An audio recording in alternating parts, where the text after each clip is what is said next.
Okay, that has just alerted everybody to the fact that the chairman is in the room with me.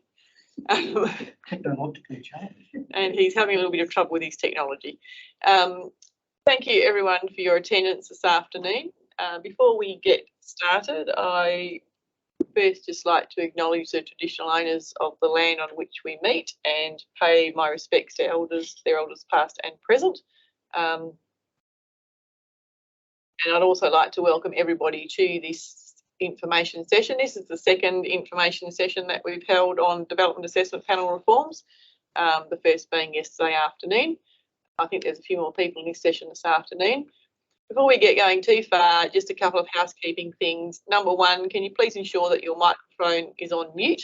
That just helps with some of the background noise, and also if you get interrupted by dogs or children or other people at your work, then we don't all hear about it. And secondly, there is a chat function on this presentation. So during the presentation, if you have any questions or anything like that, please feel free to send them in through the chat session. The presentation will take, I think it's about 20 minutes or so. So I think we've got about an hour set aside for this. So at the end of the presentation, I'm happy to go through any questions that have come in on the chat, or if we can manage it somehow, I'm also happy to take verbal questions. Probably might challenge us if there's too many people asking questions, so we'll see how we go when we get to that point. So I'll just run through the presentation. As I said, it'll take around about 20 minutes. Hopefully it'll cover the key things that you'll all be interested in. But obviously I can't cover the entire reform in a 20-minute presentation. So as always, please refer to all the material that's on the website, which may answer more of your questions. And if you have any other questions, there will be some information at the end of this as to how you can get those answered. We'll run through some information on the consultation period and the extent of that. And I've already mentioned about the Q&A and typing any questions into the chat function. So the action plan for planning reform, a bit of an overview here for those of you that may not have heard about it, was released in 2019 and it set 3 fundamental goals for planning reform. This has been well communicated, I think, across the state over the last couple of years. The 3 goals had 19 initiatives, and of those 19 initiatives, 2 of them are specifically focused on reforms to improve the development assessment panel system, and they are C7 and C8, about more streamlined outcomes and also processes that are more consistent and transparent. Of course, we've already put in place some reforms. In April of 2020, the number of panels was reduced from 9 to 5, and there were some initial process improvements that were put in place to improve transparency and consistency of information. There have also been behind the scenes, and this may not be quite so evident to people that use the system in terms of attending meetings and things like that, but there's been quite a lot of administrative and process improvements behind the scene to ensure that internal processes are more effective and efficient. The Planning and Development Amendment Act in 2020, which is probably most famous for introducing Part 17 into the Planning and Development Act, but it did do a few other things as well. And one of those things was to create the ability for a DAP to be established for more than one district and a special matters DAP to be created to determine matters of state and regional importance. And these DAP reforms really are based on essentially those 2 things. Last year, towards the middle of the year, end of the year, the Minister for Planning opened a consultation period on phase 2, and that was a process which saw the Parliamentary Secretary travel literally the length and breadth of the state to hear people's views on what else could be done in planning reform. So there was the action plan, but were there any other matters that needed to be addressed in planning reform? It's probably fair to say that the outcome of that consultation certainly reinforced the value of the action plan and the approach taken to planning reform to date. And there was some specific feedback from that in relation to DAPS, and that particularly focused on criteria around membership threshold values, but also a key one is the special matters DAP, or the proposed special matters DAP, should really be structured so as it really did consider matters that were complex or of state or regional significance. And of course, everyone was seeking further consultation and engagement on what those DAP reforms would end up looking like. So we'll just go through some of the key reforms to the panels, and I'll just find where I am in my notes, just to make sure I do cover everything. The key reform really is reducing the number of panels to 3, and they will become known as district DAPs. Currently, we either have joint development assessment panels or a local development assessment panel. The proposal is that they will actually be converted to district development assessment panels.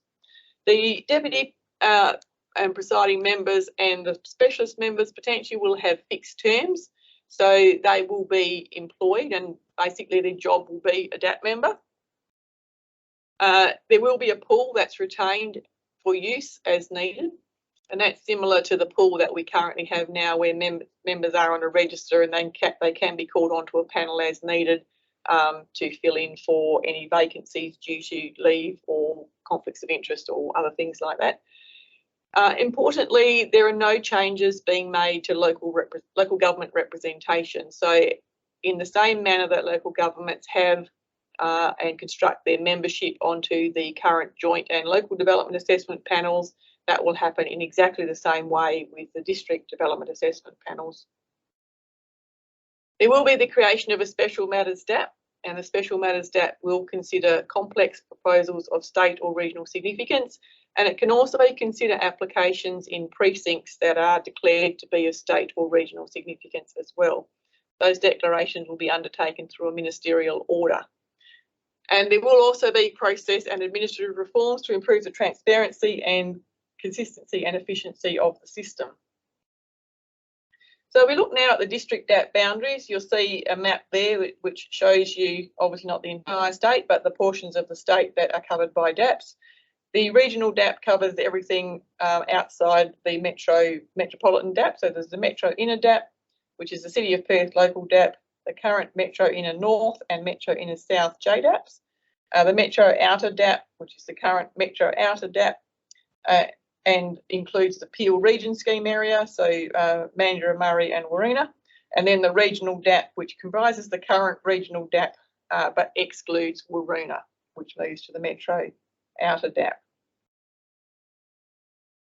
So we'll just now talk about the thresholds, and you'll see here that probably one of the key changes is the removal of the mandatory threshold. And the fact that all DAPs will be opt-in. So the threshold will be $2 million and there'll be no mandatory threshold. And there was broad consensus in the phase 2 consultation that the removal of mandatory thresholds was actually seen as a benefit to providing greater flexibility for choice in determination pathways. In terms of membership, the permanent specialist members will be employed by the department and will be appointed by the minister. They will be paid an annual salary. Those appointments can be made on either a part-time or a full-time basis, and exactly how many members would be employed is going to depend on the workload of those development assessment panels. Initially, based on the information that we have, we are estimating we are likely going to need to employ around 5, but there is the capacity to employ more or less if that's required. And as I mentioned earlier, the retention of the pool will allow that flexibility to provide for additional members if needed, if we need to manage those memberships.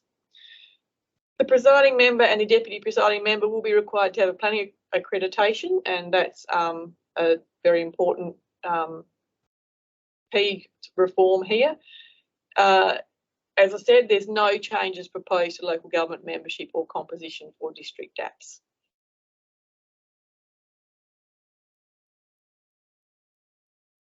There will still be excluded applications that are not eligible to be determined within the DAP system. That's on the screen there. And you'll also see that public works are also being taken out of the DAP system, and they will be determined by the Commission. As will development that's wholly within reserve land for a public purpose under a region planning scheme. The feedback that we've had consistently across planning reform for probably a couple of years now is that the public works proposals in the DAP system really don't feel that the DAP system actually serves that well, and they're better served and more efficiently and effectively served by being retained by the Commission. A number of the district DAP processes will be unchanged. So the statutory time frame for determining the application will still be 60 or 90 days. Department of Planning, Lands and Heritage role will be the same in district DAPs as it is in the current joint development assessment panels. As far as the technical side goes, however, the department will be undertaking all of the administrative support. Local government role remains largely unchanged in the district DAP system as well. The process changes in the district DAPs mainly are around the administration side. So all meetings will be hosted by the department. They will be held in centralised locations and at regular times. So essentially there will be a calendar of meetings not dissimilar to the way a council meeting cycle is structured over a year, and we anticipate that those meetings would be published annually in advance, so as people are very clear about when and where meetings will be held. All of the governance support will be provided by the department, and meetings will also be made available virtually, and they'll be recorded and published online. I guess it's probably the advent of COVID has probably hastened this, and it's probably to some extent reflects what we now, almost all of us, do as a matter of course, rather than what we used to do back in the old days when we all had face-to-face meetings and did hardly anything online. So I think we've come a long way in the last couple of years. In terms of process, the DAP regulations will also clarify that Council can delegate functions relating to the Responsible Authority report. We have had some feedback that there is a level of confusion or misunderstanding in some quarters about whether or not Council does have the ability to delegate the preparation and submission of Responsible Authority reports. So that will be clarified in the regulations that yes, that is possible. And the fees for district DAPs, this is the administrative fees, will be set to reflect cost recovery rates.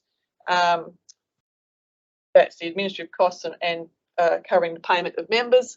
The costs associated with assessment will still be levied under the planning and development regulations by local government in the same way as it is currently. And as I said before, members that are employed on a fixed term will be paid a salary according to their employment arrangements. Where members are drawn from a pool, they will be paid a sitting fee in a similar manner to what they are now. The Special Matters DAP, that is a little bit different to the district DAPs. It does do a few different things. The criteria for precincts and for projects will be contained in an order, and the administrative framework will be established in the regulations, which is currently out for comment, but the Ministerial Orders will contain the detail that support those regulations.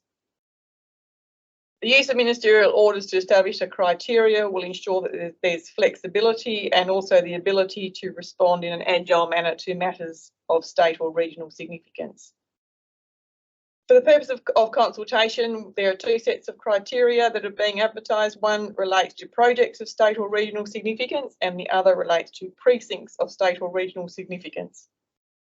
If the project or precinct criteria is achieved, then the Special Matters DAP pathway will be mandatory. So as an applicant, your only option would be the Special Matters DAP pathway. So what are the projects and precincts? So on the screen, you can see the values thresholds and the criteria that are being proposed. Applications must achieve both the criteria and the values threshold. So, for example, a proposal for more than 100 multiple dwellings with a value of $50 million or more. If a proposal for more than 100 dwellings was lodged and it was less than $50 million in value, then it would not be eligible for the Special Matters DAP pathway, and it could go through the district DAP pathway.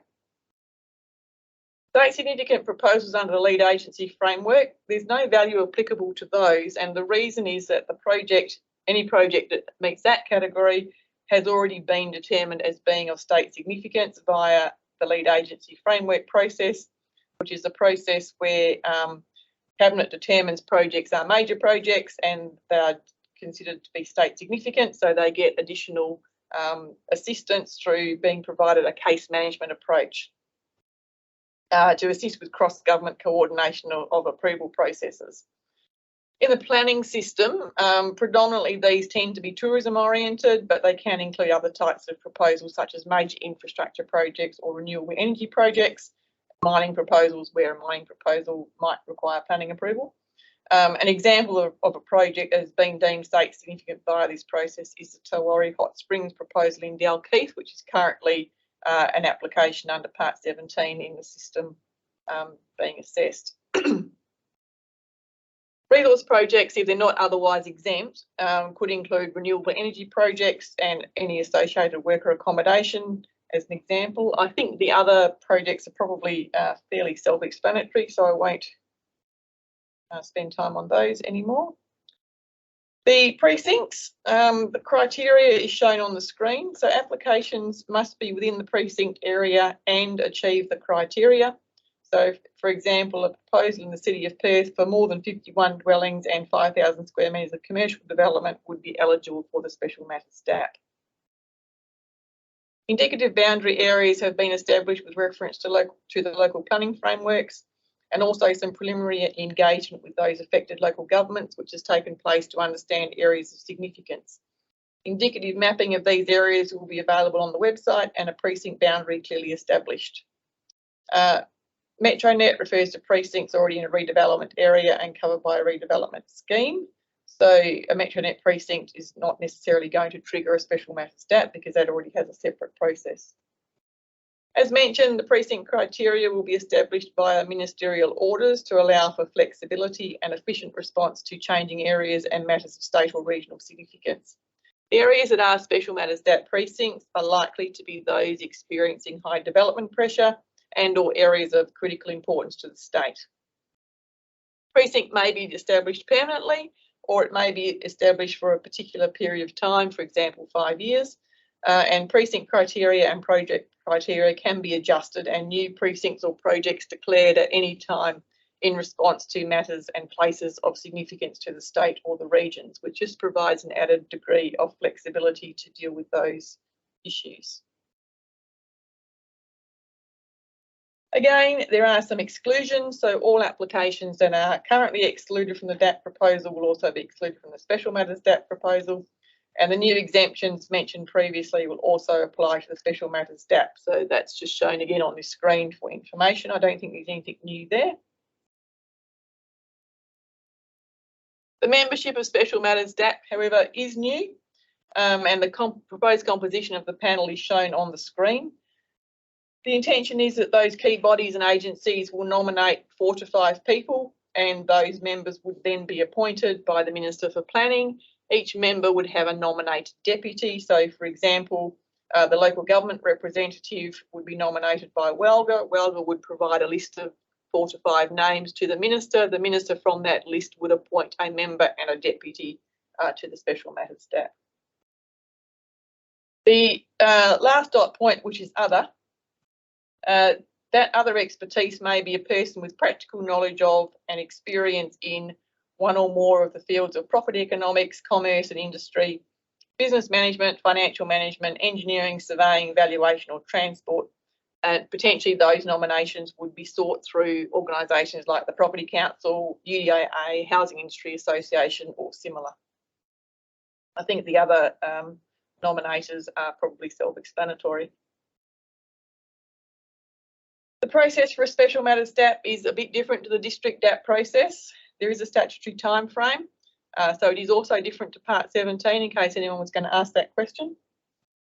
The proposed process, however, has been heavily influenced by the learnings from Part 17, and you will see some similarities here.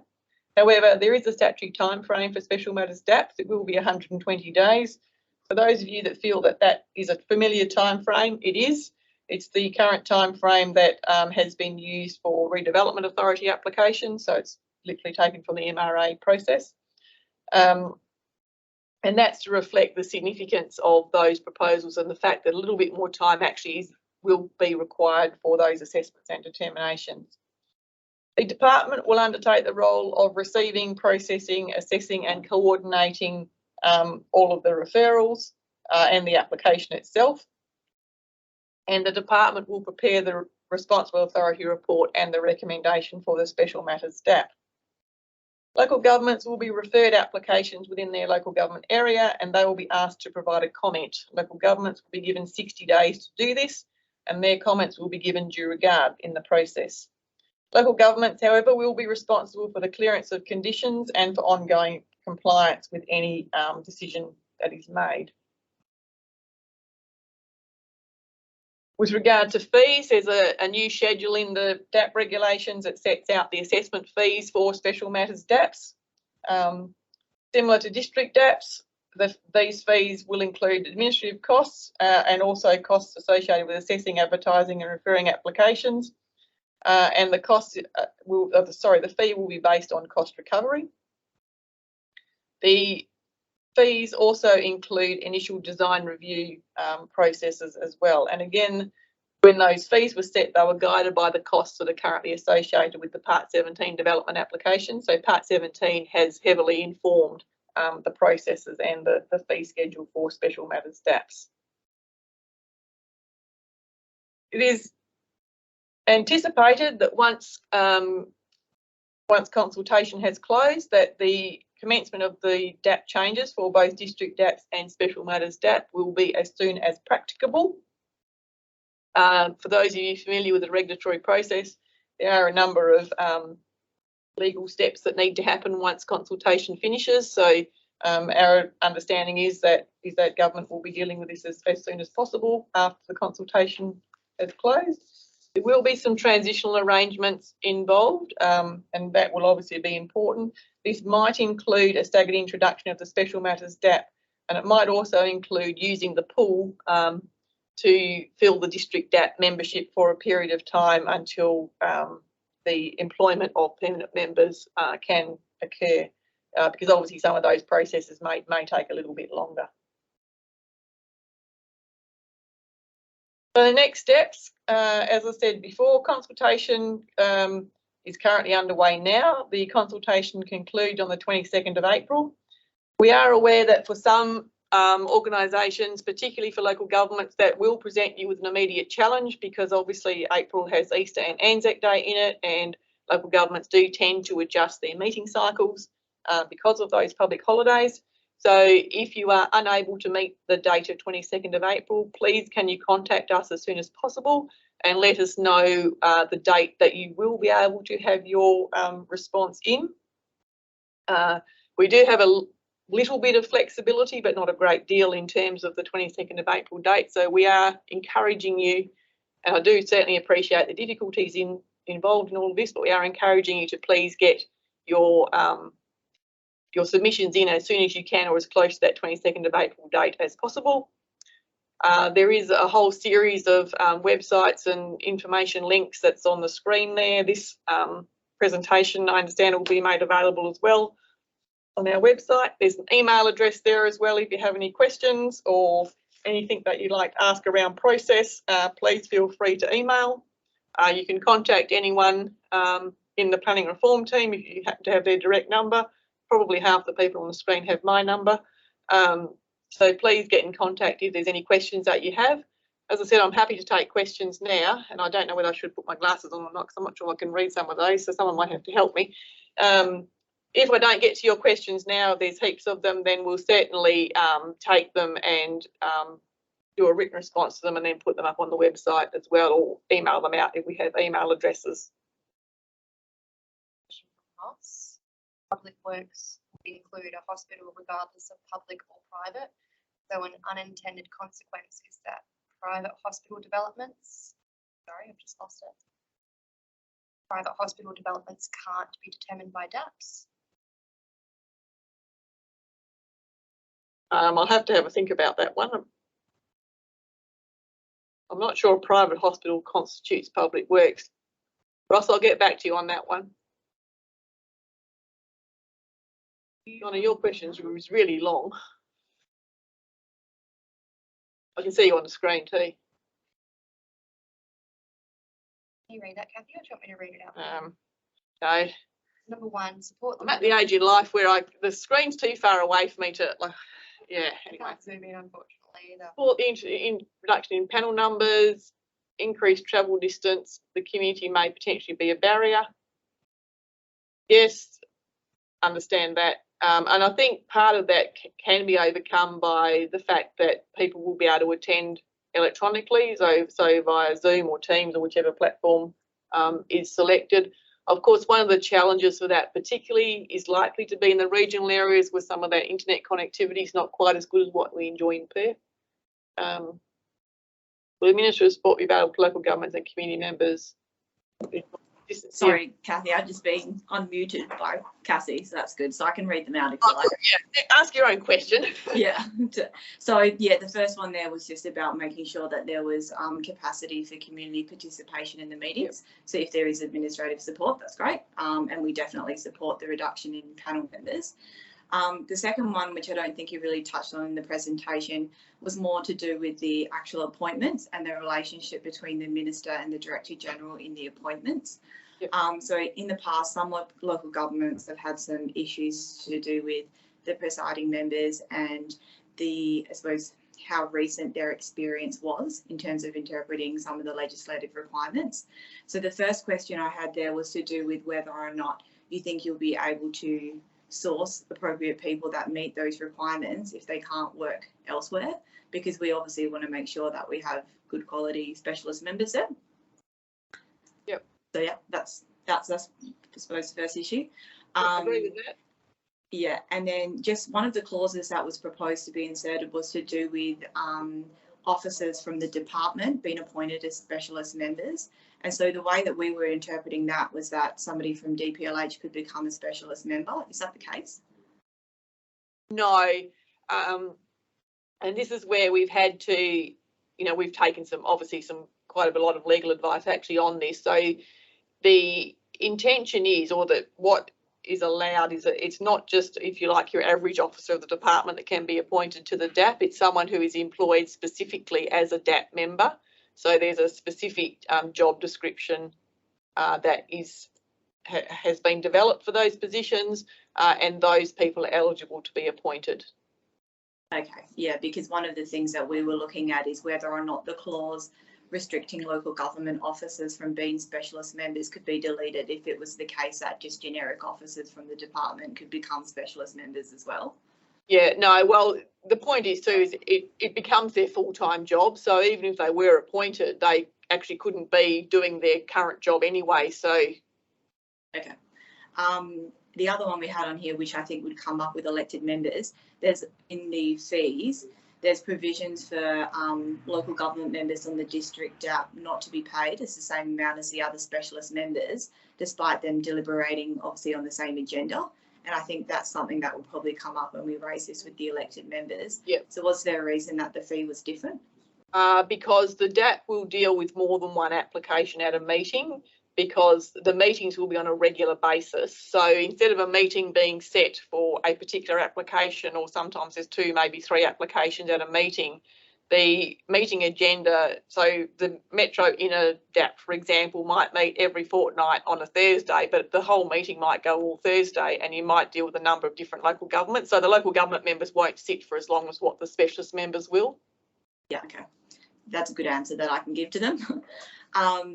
And then the last ones there, I had just a few suggestions with different regulations that probably needed tidying up. But the main ones there was Regulation 17.5, because it doesn't actually prescribe a time frame in which local governments are required to make submissions on the Special Matters DAP.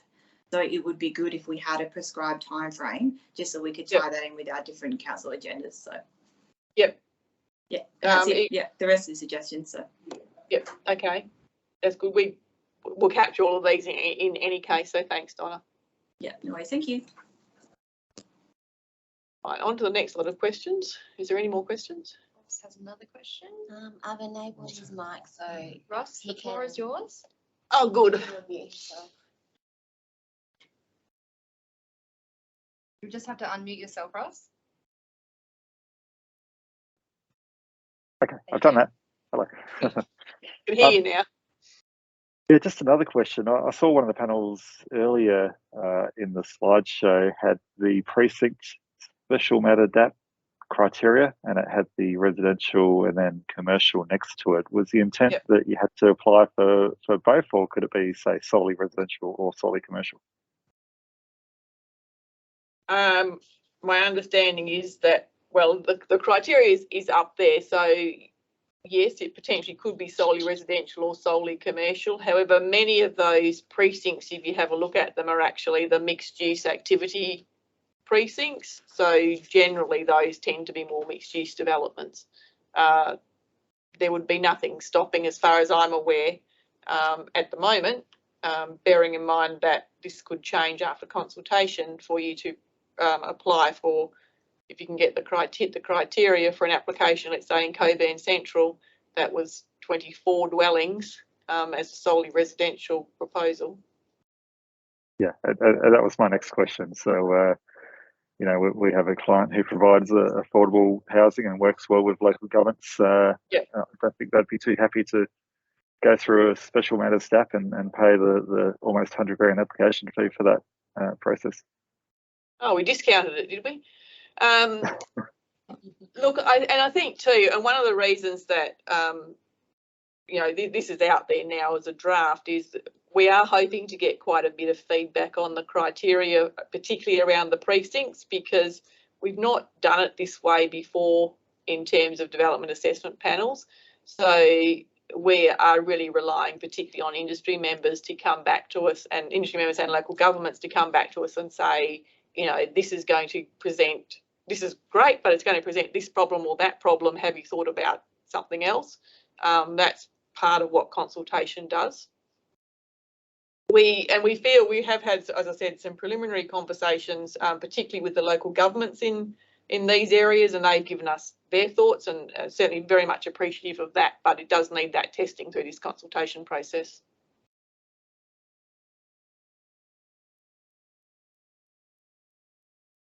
Are there any other questions?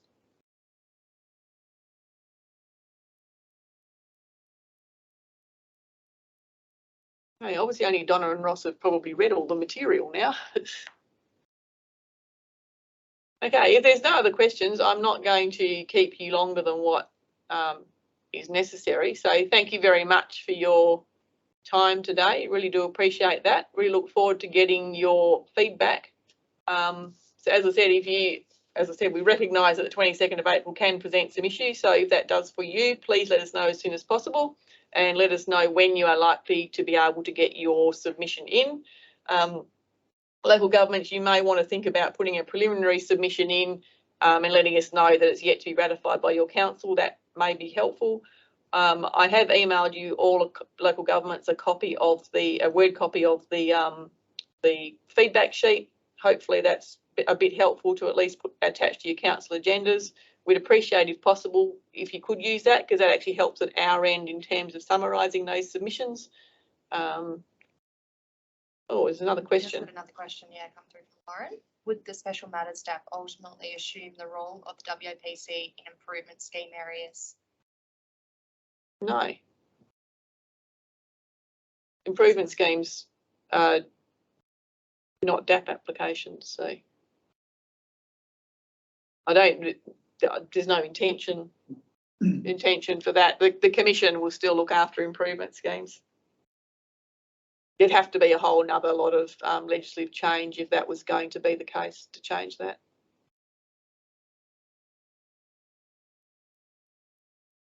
Donna's just put a comment in. About the Food Act review submissions, unless they were endorsed by council.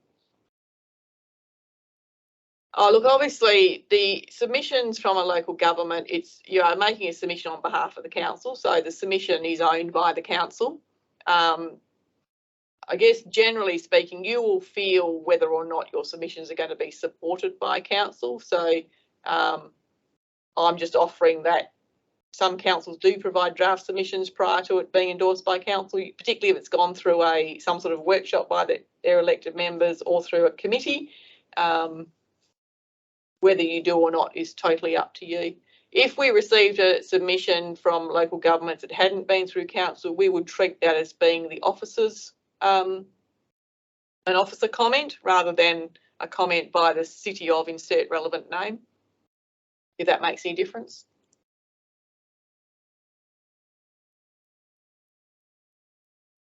Okay, if there's no other questions, thank you very much, and enjoy the rest of your day.